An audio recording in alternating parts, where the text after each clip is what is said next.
பல்லாண்டு பல்லாண்டு பல்லாயிரத்தாண்டு பல கோடி நூறாயிரம் பல்லாண்டு பல்லாண்டு பல்லாயிரத்தாண்டு பல கோடி நூறாயிரம் பல்லாண்டு திருத்தோள் மணிவண்ணமும் செவ்வடி செவ்வி திருக்காப்பு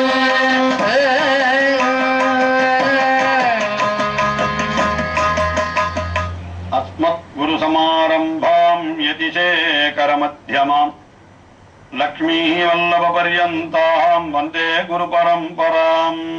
ஆழ்வார்கள் வாழி அருளிச் செயல் வாழி தாழ்வாதுமில் குறவர்தாம் வாழி ஏழ்வாறுமுய்ய அவர்கள் உரைத்தவைகள் தாம் வாழி செய்யமறை தன்னுடனே சேர்ந்து. கிருஷ்ணானுபவத்தை மிகவும் விரிவாக செய்த பெரியாழ்வார் மற்ற அவதாரங்களையும் அனுபவித்து விட்டு அர்ச்சாவதார அனுபவத்திலே இறங்கினார். அப்படி அர்ச்சாவதார அனுபவத்தை செய்கின்ற காலத்திலே அந்த எம்பெருமானுடைய திருநாமங்களை சொல்லுகின்ற அடியவர்களுடைய பெருமையையும் திருக்கோட்டியூர் எம்பெருமானை அனுபவிக்கின்ற கிரமத்திலே அவர் தெரிவித்து வருகிற பொழுது, கேசவா புருடோத்தமா கிளர்சோதியாய் குரலாவென்று பேசுவார் அடியார்கள் என்று அந்த அடியார்களை கொண்டாடினவர். அப்படி அந்த எம்பெருமானுடைய திருநாமங்களை சொல்லாமல் விட்டுவிட்டால் என்னென்ன துன்பங்களை எல்லாம் அனுபவிக்க வேண்டி இருக்கும். அந்த எம்பெருமானுடைய திருநாமங்களை சொல்லிவிட்டால் அரவதண்டத்தில் உய்யலுமாம் என்று யமனுடைய தண்டனையிலிருந்து கூட தப்பிவிடலாம் என்பதாக ஒரு 10 பாசுரங்களை அருளி செய்தார். ஆசிவாச்சென்ற சிந்தையராகி என்று தொடங்கி அதற்கு அடுத்தபடியாக பெரியாழ்வார் திருமொழி 4ஆம் பத்தினுடைய 6ஆம் திருமொழி. அதிலே என்ன தெரிவிக்கப்படுகிறது என்னால், எம்பெருமானுடைய திருநாமங்களையே பிள்ளைகளுக்கு இட்டால் நாம் நரகம் புக வேண்டிய அவசியம் இராது என்று நமக்கு உபதேசிக்கிறார் அவர். ஏதோ அந்த பிள்ளையினுடைய பெயரை சொல்லி அந்த பிள்ளையை அழைக்கின்ற சாக்கிலாவது பகவானுடைய திருநாமங்களை சொல்லிவிடுவோம் அல்லவா.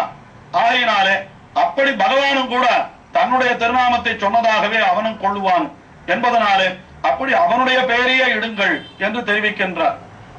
அப்படி தெரிவிக்கின்ற பாசுரங்களிலே பொழுது 4வது பாசுரம் நம்முடைய அனுபவத்திற்கு விஷயமாகிறது. இந்த பாசுரத்திலே என்ன தெரிவிக்கிறார் என்றால், ஒரு மனித பிறவியிலே பிறந்தான் ஒருத்தன் என்றால் அரிது அரிது, மானிட பிறவி அரிது என்று சொல்லுகின்றார்கள். ஏனென்றால் எத்தனையோ விலங்குகள் என்றெல்லாம் இருக்கிற பிறவியிலே பிறவாமல் மனிதனாக பிறத்தல் என்கிறது எவ்வளவு அரிய விஷயம் அது. அப்படி பிறந்திருக்கிற பொழுது நம்முடைய அந்த அறிவை உபயோகப்படுத்தி இதற்கு பிறகு இன்னொரு பிறவி பிறவாமல் இருப்பதற்கு என்ன வழி என்று நாம் பார்க்க வேண்டும். மறுபடியும் பிறப்பதற்கு இந்த மனித பிறவியிலே நாம் வழி தேடிக் கொண்டோமானால் மறுபடியும் பிறக்கிற பொழுது விலங்காகவோ அல்லது தாவரமாகவோ பிறந்து ஒரு காரியமும் செய்ய முடியாதபடி ஆகிவிடும். ஆகையினாலே என்ன தெரிவிக்கிறார், இப்படி மானிட பிறவியிலே பிறந்திருக்கிற பொழுது நீங்கள் என்ன செய்ய வேண்டும், அந்த பகவானுடைய திருநாமங்களை உங்களுடைய பிள்ளைகளுக்கு நீங்கள் இட வேண்டும்.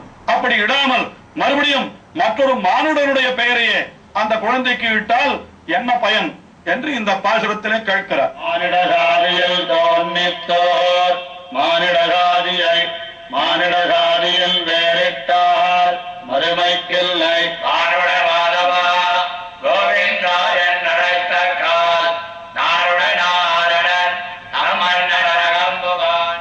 மானிட சாதியில் தோன்றிற்று ஓர் மானிட சாதியை என்கின்றார். மானிட சாதி என்னால் மனுஷ ஜாதி, எல்லாரும் மனிதர்கள். அந்த மனிதர்களுக்கு ஒரு பிள்ளை பிறக்கிறது என்னால் அவன் மனித குலத்திலே தோன்றிய மற்றொரு மனிதன் அல்லவா. மானிட சாதியில் தோன்றிற்று ஓர் மானிட சாதி. அப்படிப்பட்ட மானிட சாதியை நீங்கள் என்ன செய்ய வேண்டும், பகவானுடைய திருப்பெயரை இட்டால் அவனுக்கும் பெருமை கிடைக்கும். பகவானுடைய நாமத்தை சொன்ன ஒரு பலனும் உங்களுக்கு கிடைக்கும். அதை விட்டு மறுபடியும் அவனுக்கு மானிட சாதியின் பெயரிட்டால் மறுபடியும் மனிதனுடைய பெயரையே இந்த குழந்தைக்கு இட்டால் என்கின்றார்.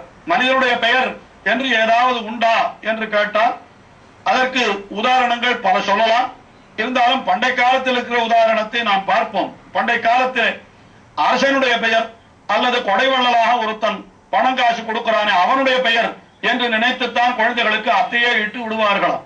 பழைய காலத்தில் நாம் பார்ப்போமானால் ஒரு அரசன் இருந்தான் என்றால் நம்முடைய ஸ்ரீ வைஷ்ணவ சம்பிரதாயத்திலே கூட வியாக்கியானங்களிலே பல இடங்களிலே எடுத்து காட்டுகின்றார்கள். ஒரு காலத்திலே அகலங்கன் என்னும் ஒரு சோழ அரசன் இருந்தான். அவனிடத்தில் வேலை செய்பவனுக்கு என்ன பெயர் என்றால் அவன் அரசனுடைய பெயரையே தரித்துக் கொண்டு அகலங்க பிரம்மராயன் என்று ஒருத்தன் இருந்தானாம். எல்லாம் பராசர பட்டர் என்கிற ஆச்சாரியருடைய ஒரு வாழ்க்கை நிகழ்ச்சியிலே சொல்லப்படுகின்றது. அவன் பட்டரிடத்திலே அபச்சாரப்பட்டான் என்றெல்லாம் அந்த சரித்திரம் சொல்லப்படுகின்றது. இதிலிருந்து என்ன தெரிகிறது என்றால் அரசனுடைய பெயரை பின்னாலே குடிமக்கள் தாங்களும் தரிக்கிறது என்கிறது ஒரு வழக்கமாக கொண்டிருந்தார்கள். இது எதனால கேட்டா அந்த அரசன் அல்லவோ நமக்கு படி அளக்கிறான், அவன்றோ நமக்கு பொருள் கொடுக்கிறான் என்று இப்படித்தான் நினைக்கிறார்கள்.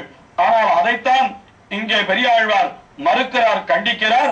மானிட சாதியில் தோன்றிற்று ஓர் மானிட சாதியை மறுபடியும் நீங்கள் மானிட சாதியின் பெயரிட்டால், அந்த மனுஷனுடைய பெயரையே நீங்கள் இட்டு விட்டால் கடைசியில என்ன கிடைக்கும்னு கேட்டா மறுமைக்கு இல்லைன்னு. மறுமைக்கு வழி இல்லை. மறுமை என்னால் நீங்கள் மோட்சலோகம் போக வேண்டாமா?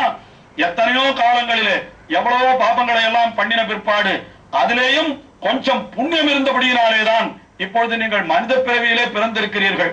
இந்த மனித பிறவியை நீங்கள் பயனுள்ளதாக ஆக்கிக் கொண்டு அதிலே செய்ய வேண்டிய செயல்களை முறையாக செய்தால் என்றும் இனி பிறவி பிறக்காமல் நேரே பரமபதத்திலே போய் எம்பெருமானை நிரந்தரமாக அனுபவிக்கலாம்.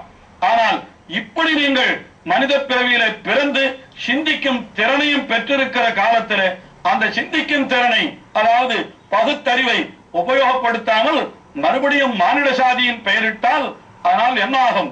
மறுமைக்கு இல்லை, நிச்சயமாக உங்களுக்கு மோட்சம் கிடைக்காது. அதனால நீங்கள் என்ன செய்ய வேண்டும்? வானுடை மாதவா கோவிந்தா என்று அழைத்த கால் என்று தெரிவிக்கின்றார். நீங்கள் அழைக்க வேண்டும். அழைத்த கால் என்னால் அவனை அழைக்கணும்னு கூட அவசியம் இல்லை. உங்களுடைய பிள்ளைகளுக்கு அந்த பெயரை வைத்து அழைத்த கால் என்று அந்த பிள்ளையை அழைக்கிற சாக்கில அந்த பெயரை சொல்லுங்கள் போதும் என்கின்றார். வானுடை மாதவா என்றால் வான் என்றால் பரமாகாசம், அதை உடையவன் யார் என்றால் மாதவன். மாதவன் என்றால் திருமகள் கேள்வன்.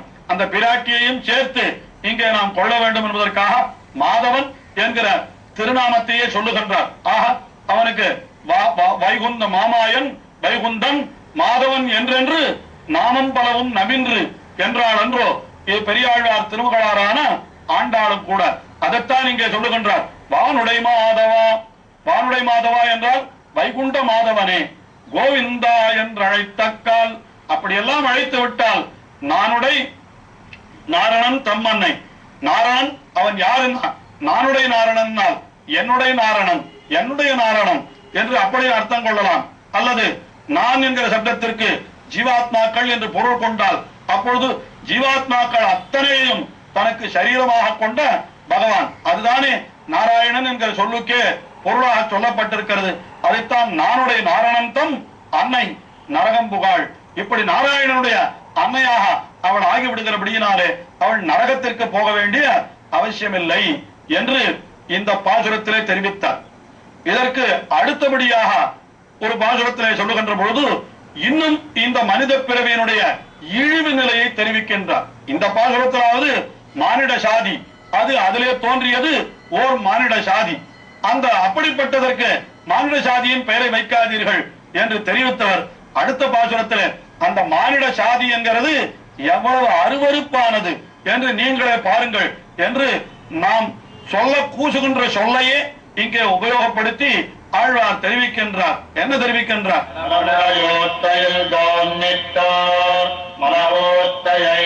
மலமுடையோத்தையின் பேரிட்டால் மறுமைக்கில்லை கோவிந்தா கோவிந்தாவென் அழைத்த கால் நலமுட நாரணன் நம் அண்ணன் நரகம்புகான். கீழ்ப்பாசுரத்தில் சொன்ன அதே அர்த்தம் இன்னும் கொஞ்சம் சொல்லப்படுகிறது. எப்படி சொல்லப்படுகிறதுன்னா அது இன்னும் அதனுடைய கேடு தெரிவிக்கப்படுகிறது. வெறும் மானிட சாதி என்று சொன்னார் கீழ்ப்பாசுரத்தில். இந்த பாசுரத்தில் என்ன தெரிவிக்கிறார்? அது வெறும் மானிட சாதி அல்ல, மலமுடையு ஊத்தையில் தோன்றிற்றோர் மலவூத்தை என்று தெரிவித்தார். உடம்பு நம்முடைய சரீரம் என்கிறது எப்படிப்பட்டது என்றால் தீண்டா வழும்பும் செந்நீரும் சீயும் நரம்பும் செறி தசையும் வேண்டா நாற்றம் மிகும் உடல் என்று பிள்ளை பெருமாள் ஐயங்கார் தெரிவிக்கின்றார். உண்மையாக இந்த உடலை அப்படி திறந்து காட்டினால் நமக்கே கூட இதை பார்ப்பதற்கு அருவருப்பாக இருக்குமா? ஏதோ ஒரு தோலை போர்த்தி மூடி வைத்திருக்கிறபடியினாலே இது சற்றாவது பார்க்கும்படியாக இருக்கிறது. ஆனால் இந்த தோலை திறந்தால் இது நமக்கே அருவருப்பாக இருக்கும். இது என்னதுன்னு கேட்டா இந்த சரீரம் மலமுடைவு ஊத்தை என்று தெரிவித்தார். ஒரே மலம், அது அதாவது மலம் என்றால் தோஷம், அவ்வளவுதான், குற்றம்தான் இருக்கிறது, இதுல ஒன்னும் நல்லதே கிடையாது. இப்படிப்பட்ட ஊத்தையில் இருந்து ஒன்று பிறக்கிறது என்றால் அது எப்படி இருக்கும்னா அதுவும் மலமுடைய ஊத்தை தான். பிறக்கின்ற குழந்தையும் அதுதான். அப்படிப்பட்ட குழந்தைக்கு பெயரையாவது பகவானுடைய பெயரை இடலாமா? அப்படி இடாமல் நீங்கள் என்ன செய்கிறீர்கள்? மற்றொரு மலமுடைய ஊத்தையின் பெயரை இடுகின்றீர்கள். மற்றொரு மனிதன் அவனுடைய சரீரமும் இப்படி மலமுடைய ஊத்தையாகத்தானே இருக்கிறது, அப்படி அவனுடைய பெயரை இடுகிறீர்கள். அப்படி இடக்கூடாது. பின்ன என்ன இட வேண்டும் என்றால் குலமுடை கோவிந்தா, கோவிந்தா என்று அழைத்த கால் என்று உயர்ந்த குலமுடை கோவிந்தன் என்றால் கோவிந்தன் என்கிற சப்தத்திற்கு என்ன அர்த்தம் என்றால் பல பல பொருள்கள் உண்டு. அவன் பூமியெல்லாம் அடைந்தவன் என்று, பூமியை அளந்தவன் என்றெல்லாம் பொருள் சொல்லலாம். அதெல்லாம் மேன்மைக்கு வாச்சகம். அதே சமயத்திலே மிகவும் எளியவன், பசுக்களையும் கன்றுகளையும் கூட மேய்த்தவன் என்ற பொருளும் அந்த கோவிந்தன் என்ற சொல்லிலே கிடைக்கிறது. இப்படி பரத்துவத்துக்கும் சௌரபியத்திற்கும் வாச்சகமாக இருக்கக்கூடிய அந்த கோவிந்தன் என்கிற திருநாமம் இருக்கிறதே, அதை சொன்னால் எப்பேற்பட்ட பேரு கிடைக்கும் தெரியுமா? அதைத்தான் தொண்டடிப்படியாழ்வார் ஒரு பாசுரத்திலே காட்டினார். மொய்த்த வல்வனையுள் நின்று 3 எழுத்து உடைய பேரால் கத்திர பந்து மன்றே பராங்கதி கண்டு கொண்டான் என்று. கத்திர பந்து என்று ஒருத்தான், இதுவும் கூட விஷ்ணு தர்மம் என்கிற புராணத்திலே சொல்லப்பட்ட விஷயம்தான். அவன் மிகவும் பாபிஷ்டனாய் இருந்தான். ஆனால் அவன் கோவிந்தா என்கிற ஒரு நாமத்தை சொல்லிவிட்டான். உடனே அவனுக்கு உயர்ந்த பேரு கிட்டியது. 3 எழுத்துடைய பேரு. 3 எழுத்துடைய பேருனால் எது? கோவிந்தா என்கிற அந்த திருநாமம் தான். ஆஹா, அதைத்தான் இங்கே பெரியாழ்வார் தெரிவிக்கிறார். குலமுடை கோவிந்தா, கோவிந்தா என்று நீங்கள் அழைத்து விட்டீர்களானால் உங்களுக்கு என்ன கிடைக்கும் என்றால் நலமுடை நாரணன். அவன் எப்படிப்பட்டவன்? எல்லா நலம் என்றால் கல்யாண குணங்கள். ஆக நலமுடை நாரணன் என்றால் கல்யாண குணங்களை உடையவனான நாராயணன். அப்படிப்பட்ட நாராயணனுடைய தம் அன்னை. இவன் தன்னுடைய குழந்தைக்கு அந்த கோவிந்தனுடைய பெயரை இட்டு விட்டால் இவள் யார் என்றால் அவளா கோவிந்தனுடைய தாயார் என்று சொல்லுவார்களாம் பேர். உடனே யமகிங்கரர்கள் என்ன நினைத்துக் கொள்வார்கள்? ஓஹோ, இவள் கோவிந்தனுடைய தாயாரா, இவளை நாம் நெருங்கக்கூடாது என்று அவன் அஞ்சு ஓடி விடுவனாம். ஆகையினாலே நலமுடை நாரணன் தம்மன்னை நரகம் புகாள் என்று அந்த பெற்றோர்கள் குழந்தைகளுக்கு இடுகின்ற பெயரும் கூட பகவானுடைய பெயராக இருந்தால் நிச்சயமாக நமக்கு நரகானுபவம் அனுபவிக்க வேண்டிய அவசியமே இராது என்று பெரியாழ்வார் உபதேசிக்கிறார். உபதேசம் தொடர்கிறது. அடுத்த நிகழ்ச்சியிலே பார்ப்போம். நாடு நகரமும்